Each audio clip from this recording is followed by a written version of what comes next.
Hello and welcome back to Aubrey Books and Coffee. Please grab your favorite beverage of choice and join me.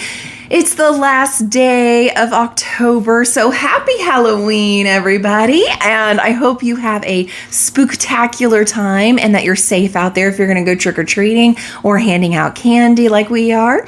Either way, hope you have a wonderful time. I had a great month. I mean, obviously, like you saw in those weekly vlogs, there was a raising of the spook meter as time went on.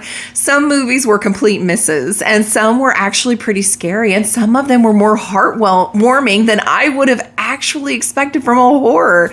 So either way, it was a fantastic month of reading. I read so many, like you see on the thumbnail that was on this video. It was insane, the amount of books. Thankfully, several of those were mangas or graphic novels, so of course that helps. And anytime I can get audiobooks, I can listen sometimes even at 3 times speed. That really does help to get all of these books finished.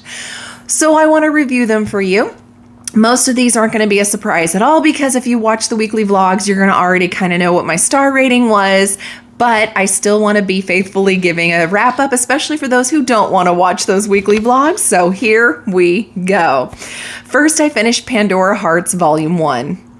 Now, this I had heard so many good things about. I gave it a 3-star. It was very confusing for me. I didn't get a lot of information, and I was worried it was just me. So I actually asked Katie to read this, and she said she kind of felt the same way. She said normally manga gives you a bit more background and information. So yeah, it just wasn't the best, but my husband was so sweet that he got me the first few volumes of this series and hearing that, it was so good. And so I wanted to read it at least before I took it to half price, and I wanted to continue, and so I did.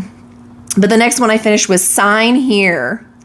Now, this one I gave a 3-star as well. Peyote Trip was hilarious. I absolutely love his character. I love the person who helps him along the way in their job.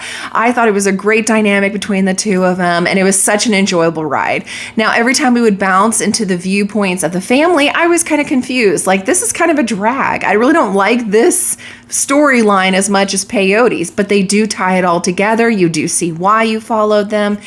And I think it was actually done very well. It wasn't my favorite. If they had maybe just done Peyote, I probably would have ranked it higher, but it was still a solid read, and it is one I would recommend.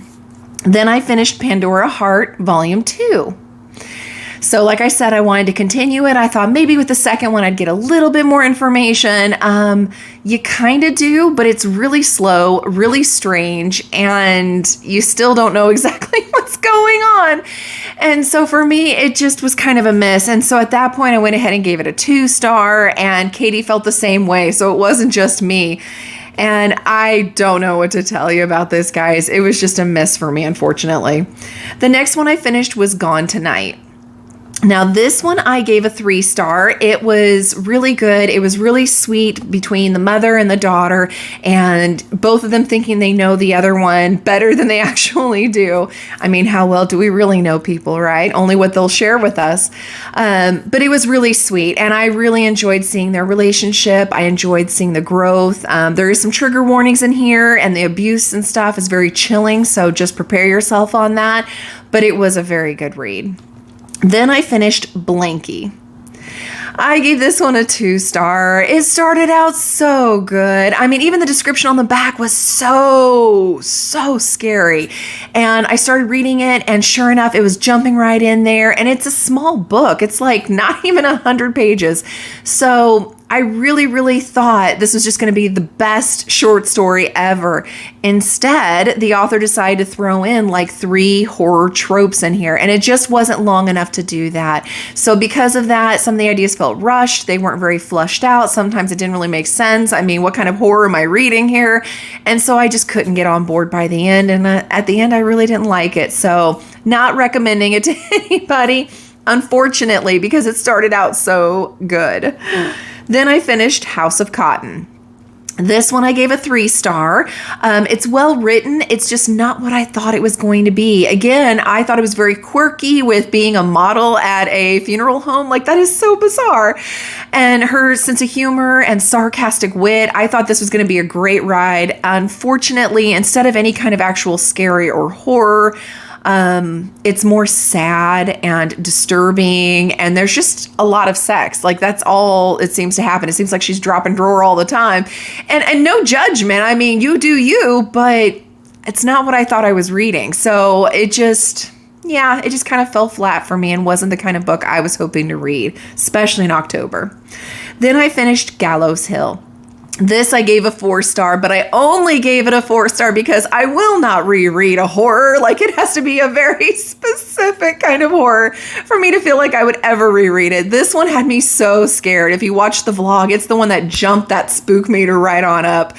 Oh my gosh, it was so scary. I was so jumpy. The sounds in this book, the atmosphere it creates. Oh my gosh, it was terrifying. It's very much like, The Haunting of Hill House. It's got that kind of vibe to it. Oh my gosh, it was so scary. You guys, it was so scary. Like I said in the vlog, even when they're just like getting to the part where, just when you think they can't amp it up even more, they get to a part where the local villagers are trying to help her, and they're like, well, we're going to have like a 3-step plan here to help you survive the night. And I mean, like, every time they mention the step 1, you do this, step 2, you do this. And then she's just like, well, what do I do if this happens? And they're like, sucks to be you. Like, and it was just oh my gosh. So yeah, it was definitely a good read, and I'm glad it was my first Darcy Coates. I see what the hype is all about. Fantastic. Then I read The Last Word. This one I gave a 4-star. Oh my gosh, this scared me enough that I'm pretty sure I'm going to be nicer. Like, I'm going to say reviews of why I said 2-star, and I always preface it with, for me. It just wasn't the book for me or what I was looking for.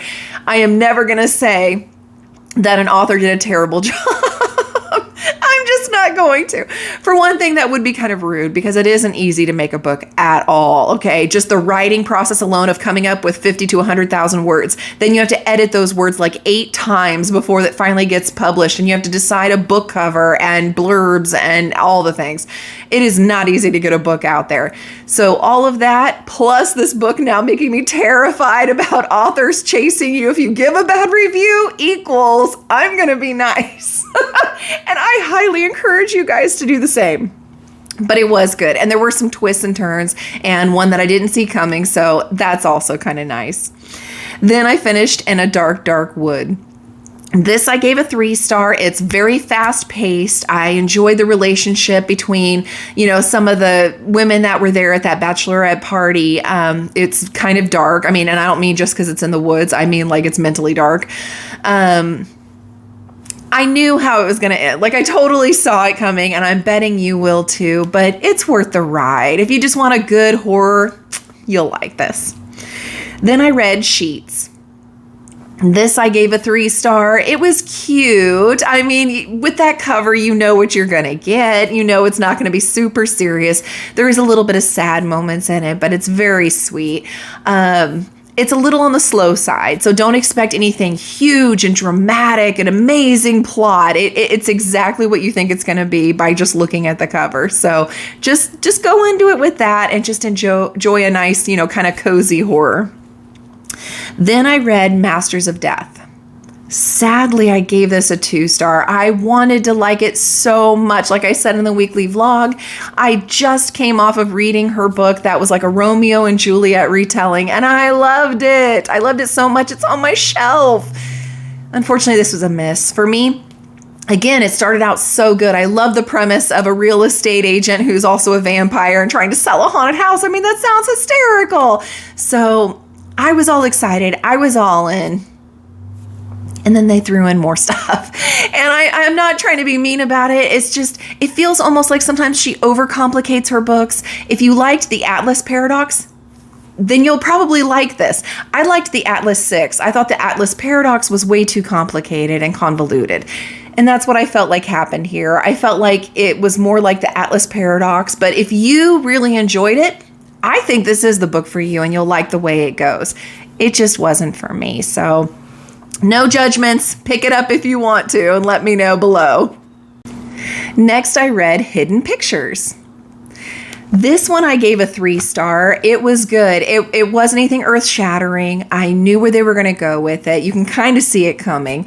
But it was written very well. And oh my gosh, they actually have drawings that a child would do in the book. So audiobook, still fantastic.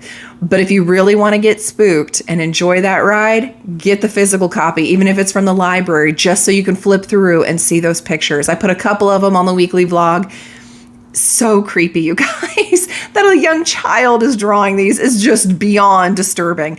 And then what I loved as an extra little, tidbit that I got was Katie, of course, my daughter, is an artist.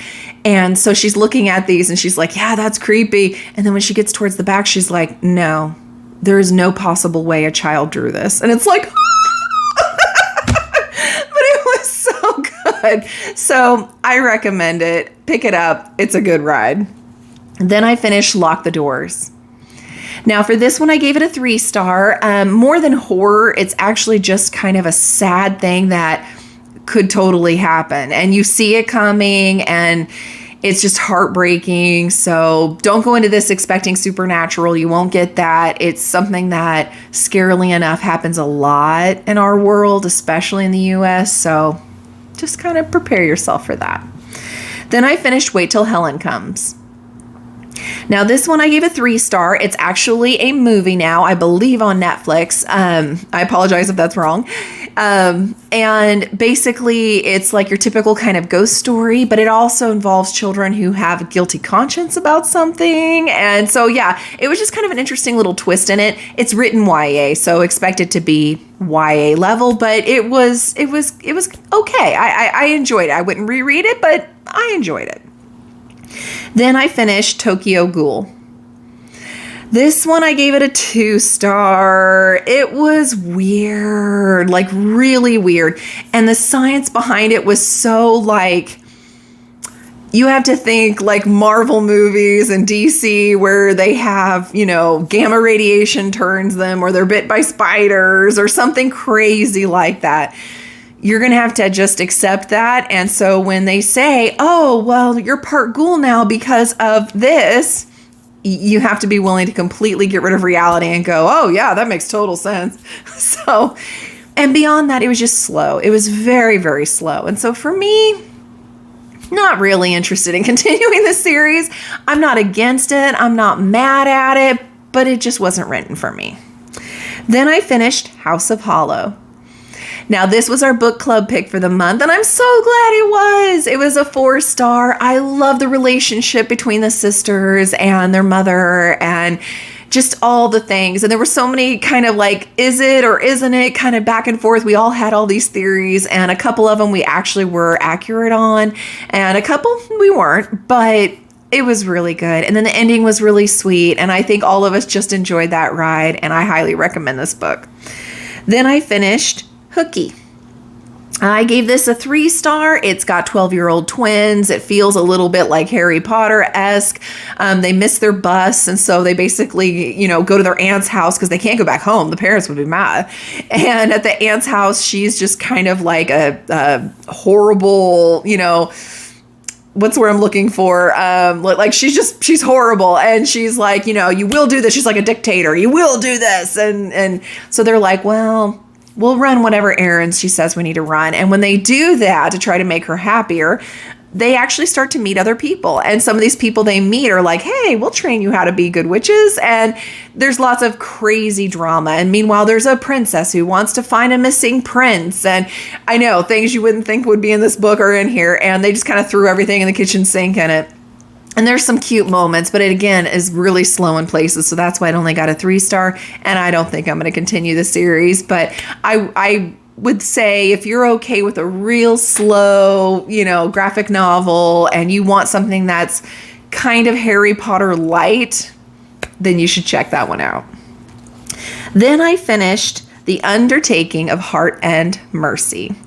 This I gave a 3-star. It was a book club pick for Liv's book club, and it was cute. It was kind of rom-com-y. It made me feel like supernatural rom-com meets Texas Rangers. That's the vibes I got from it anyway. But it was cute, and of course ends with a bow, because we have to have a bow or we're not happy with these, right? Otherwise it's not really a rom-com. So I say pick it up. It was worth it. Then I finished The Burning Girls. This I gave a 3-star. This was my sub recommendation. I'm not mad I read it. I love the humor of the Reverend and her daughter. Some of the interactions between both of them and the townspeople made me feel almost like Stars Hollow if it was Gothic. And kind of Gilmore Girls, again, Gothic. I really enjoyed it. There were a lot of things that the Reverend says that are almost like fortune cookie kind of things for life that were really good and enjoyable, and I 100% agree with. But there were some other things that were very weird and trippy, and in parts it was slow. And then at the very ending, the twist, you're just kind of like, really? For me, it was a letdown. There's several people online after I finished it and read it who thought it was just the best twist ever. For me, it was like, really? So that's why it got a lower rating for me, but I hope that you guys would like it. Then I finished Chimera. This I gave a 5-star. I love that I'm finally finished with this series. The Parasitology series by Mira Grant was amazing. Chimera wraps it up beautifully. It answers all the questions. Questions that I forgot I had from book 1 actually were brought up again. So she was very thorough in making sure we got the complete picture. And the ending was so sweet. So I highly recommend you guys check this out if you haven't read these yet. They are wonderful. Then I finished Star Wars Darth Bane Dynasty of Evil. This I gave a 3-star. It had a decent ending. It's exactly what you think is probably going to happen when you're dealing with the Sith. But there is, of course, an epic battle and all the things. So it was good. I don't want to give anything away, but it was good. And I'm glad that I am done now with the Darth Bane stuff. Next, I finished Raven Song. Of course, I gave this a 5-star. It wasn't as 5-star as Wolf Song, but it was still definitely up there, and that's why it's there on the shelf, and I loved it. And again, I don't want to give away, it seems like each book's probably going to deal with a certain couple. I don't want to give anything away because it would ruin some, tense moments in the previous book.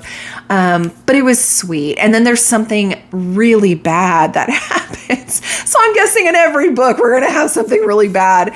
So prepare yourself for that. I'm really hoping, since NetGalley gave me Heart Song, I'm hoping I can read that, and some of the stuff that happened in Raven Song gets reversed, especially stuff at the end. Oh my gosh, I don't know. My emotions, they're playing with my emotions so hard in these books, but I love them. Then I finished Feed. This I gave a 3-star. Another Mira Grant, but this one was zombie-esque, and it's the first, and I have that big thick book if you saw me reviewing it, that has most of those books in there of the Newsflesh series.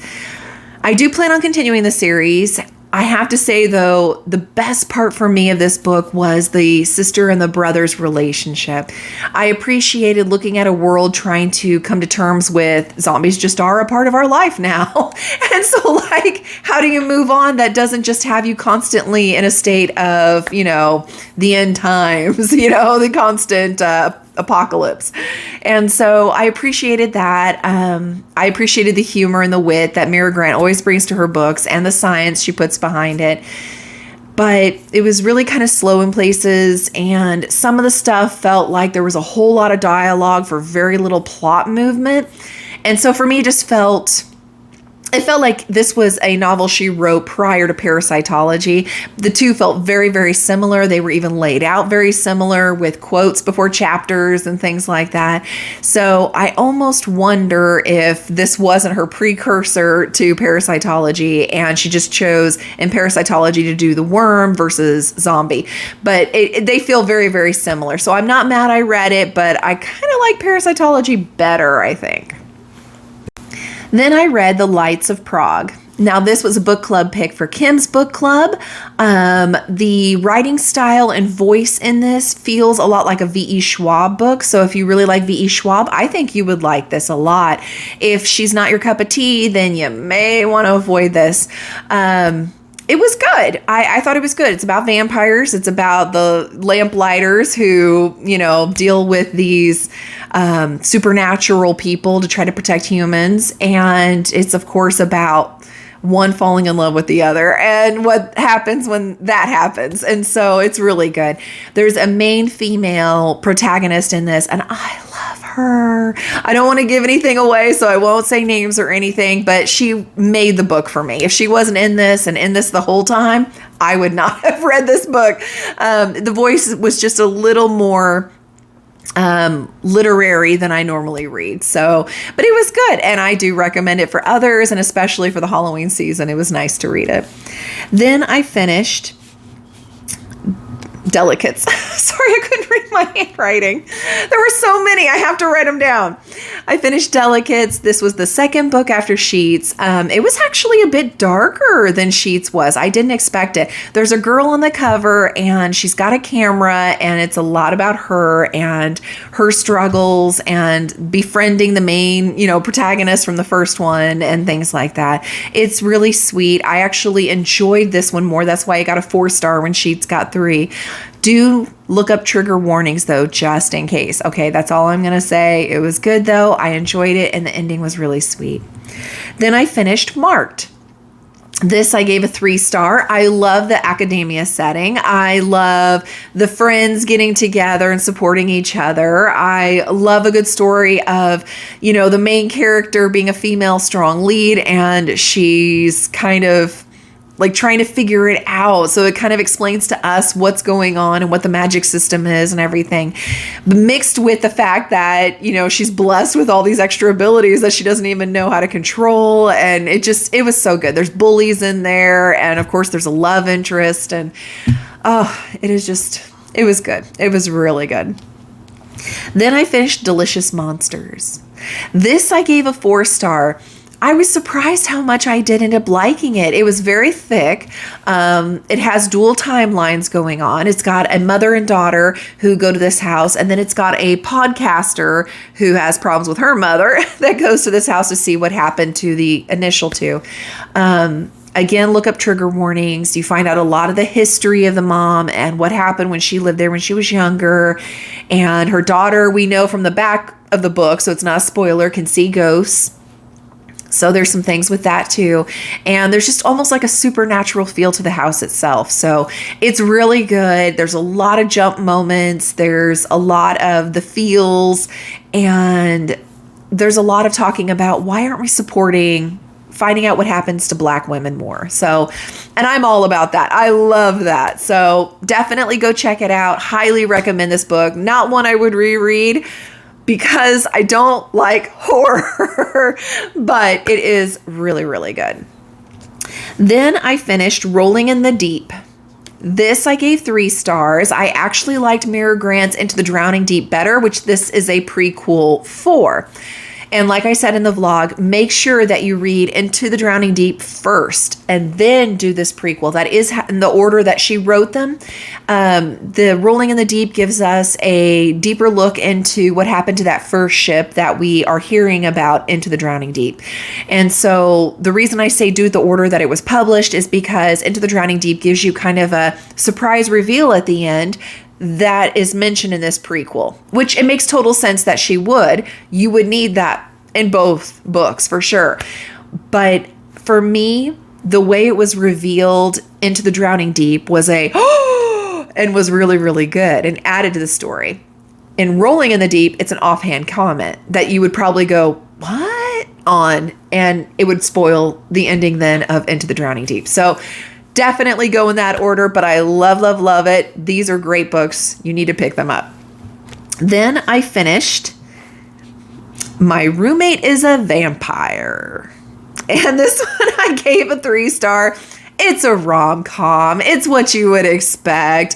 My vlog that covers it is actually, that for the last few days before the end of Halloween here, actually won't come out until going into next month, just for how days stagger. So you'll be seeing the last 3 days and their movies and their books. This is one of the books. It's what you would expect. I mean, if you had two people who were complete strangers moving in together and there's a little bit of an attraction there, but the other one also is kind of annoyed with them, but one happens to be a vampire. That's basically everything that you would expect. So if that's what you're looking for, this is cute. Pick it up. If it's not your cup of tea, you can skip it. You won't feel like you're missing out on too much. Then I finished Hemlock Island. This I gave a 3-star. It was very spooky in parts, and it was actually the spooky version for Once Upon a Book Club's Halloween, and I'm going to have that full vlog coming out later. So be looking for that so you can see the gifts that were with it too. It was a great read. It was a fun read. It was a little dark in places and bloody, so keep in mind. But it was a lot of fun, especially with the gifts. They were spot on. And yeah, I'm glad I read it, especially in spooky season. It was very enjoyable. Then I finished The High Mountain Court. This was one of the book box books, so I needed to get it done. I gave it a 3-star. It didn't blow me away. It wasn't horrible, but it didn't blow me away. But there's so many stories out there. She was a red witch. She was trying to hide, but then she got found, and the prince then wants her to go with him on this quest to try to find something that'll help the kingdom. She agrees to go. There's sparks flying. There's some attractions, and of course, there's going to be something that throws a wrench in the plans, and there's, of course, going to be a showdown at the end. And this is the first in a series, and for me, it just wasn't enough. There was a whole lot of dialogue, so don't expect a lot of amazing advancements in the plot. Expect the dialogue. So if you like dialogue-heavy books, you might like this. If you're wanting something a little bit more, I would skip it. I am not going to be continuing this series unless I hear later on book 4 or something that it was just amazing. It's just not for me. I've got tons of other series I'm trying to wrap up. I'm good. Then I finished Witchy. This I gave a 2-star. Again, it was very slow. It was weird. Some of the verbiage that was used and the way they worded things, I found very confusing. I don't know if I'm just out of touch with kids nowadays or what, but it just wasn't my bag. So not recommending it, not continuing the series. Then I finished Fall of Ruin and Wrath. I love Mia Jennifer Armentrout. I love her. I gave it a 4-star. It was good. It's a totally different story than what you have seen from her with the From Blood and Ash. It felt, to me anyway, a lot like some of her other series. And so, I think it was called, when I go back and edit, I'll make sure to put a picture up. I want to say it's like Siege and Storm or something like that. To me anyway, it felt a lot like that book. And so if I'm going to get a book series, I want it to be completely different. Like, for example, Sarah J. Maas, and this may not be a fair comparison, I'm sorry, but for me, Sarah J. Maas, you've got her Throne of Glass series. ACOTAR is nothing like the Throne of Glass series. And then she started the Crescent City series, which doesn't feel at all like these others. So the worlds feel totally different. The people feel totally different. It's just, you can pick one from the other. After having read this book, and it's the first in a new series of hers, of Armentrout's, I'm feeling like it could have easily slid in to that Storm and Siege, Siege and Storm series. So yeah, I gave it a 4-star because I just love her writing style, but I'm not super excited about it, I guess. I feel like such a traitor. Then I finished Tastes Like Candy. And this I gave a 3-star, like I said in the vlog that's coming out in a couple days. It's, teens that, are at a closed carnival and apparently do drugs. And so someone's out to get them and they make stupid choices and they get killed for it. So it's it just wasn't the greatest. I normally love me a good slasher, like Clown in the Cornfield was a really good one. This one just made me feel like, okay, well, if you're going to be stupid enough to paint a red X on you and go out there, I got no sympathy for you. So, Then I finished Dragon Keeper. All right, guys, here's the 411 on this one. So I gave it a 4-star. I did not like the Live Ship Trader series, and I was worried it was because I'm just like a diehard Fitz fan, right? And that maybe I'm just not going to like any of them that don't have Fitz in them. Happily, I do. And I can see why the Live Ship Trader series was needed so that you have background information for this series now. I just didn't like it. I didn't like the whole, normally I'm all about pirates, but I just really hated the main family. I didn't like some of the ships and their attitudes. Like there was so much I didn't like about that series. But then we come into this one and we've got all the background information, and now we've got the dragons trying to make it, and the dragons trying to become real dragons. And it's just, it gave me all the feels. I will say I am rooting for a young married woman who is on this adventure. If you know, you know. I'm rooting big time for her. I really, really like her. Her companion on this trip, however, I hate him. And what he did at the end of that book has me so mad. So again, if you know, you know. If you don't know, prepare yourself. It made me so mad. And I'm hoping there's a reckoning. So yeah, I'm invested, in case you couldn't tell. And then I finished a couple of NetGalleys, which is great news. I finished The Inheritance. This I gave a 4-star to, and like I said on week 1 of my vlog, it was creepy. It was like a mystery involved and a romance, and it's the first in a series, so I will be adding this series to my list going into 2024 because I do want to continue it. I had a fun ride with this one. Then I finished Find Him Where You Left Him Dead. Again, like I said in my vlog, it's very YA, but it's these friends and they have to complete these challenges to try to help their friend and get him back. There's a twist at the end I didn't see coming, which was a lot of fun. And I just enjoyed the whole ride. There is a little bit of creepy moments too. So it was perfect, especially for Halloween. And I gave that a 3-star. And I believe it's in the bookstores now. I think I've seen the cover in a couple bookstores. So you can go out and get it. Help yourself. So thank you, NetGalley, for the copies of these books. They were a lot of fun to read and review. Now, last but certainly not least, of course, I have been doing my challenges.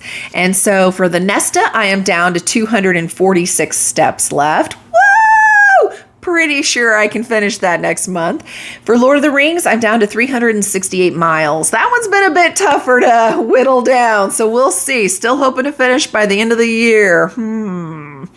So thank you guys for being here. Please like, subscribe, send your friends, and I'll see you next time, and have a great November.